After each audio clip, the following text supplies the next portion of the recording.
Saudara Kejaksaan Agung menetapkan satu tersangka baru dalam kasus dugaan tindak pidana pencucian uang yang menyeret ex-Jampitsus Febri Adriansyah. Berbeda dengan ex-Jampitsus Febri, tersangka kasus TPPU yang berinisial NH langsung mengenakan rompi merah muda usai diumumkan sebagai tersangka. NH ditetapkan sebagai tersangka setelah Kejaksaan Agung memeriksa 24 saksi. Usai menjadi tersangka, NH ditahan di Rutan Kejaksaan Negeri Jakarta Selatan untuk 20 hari ke depan. Selamat malam rekan-rekan media. Pada malam hari ini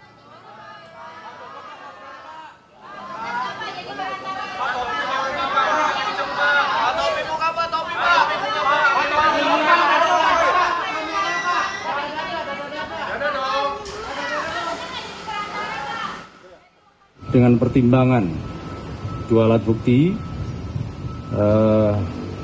dari tim 9 menetapkan tersangka NH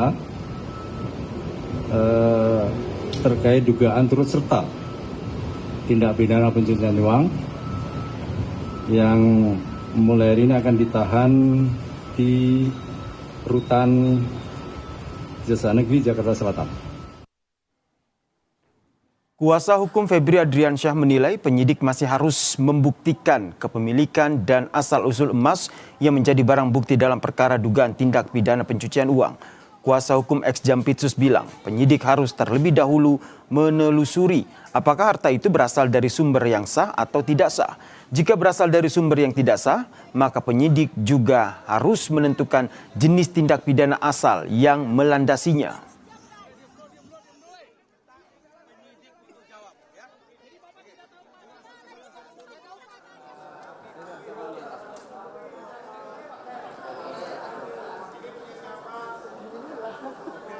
Apa dalam tata cara misalnya proses pemeriksaan seperti itu. Nah, terkait siapa pemilik emasnya, itulah tugas penyidik. Bukan tugas advokat untuk mencari itu. Bukan tugas tersangka untuk mencari bukti siapa pemiliknya itu.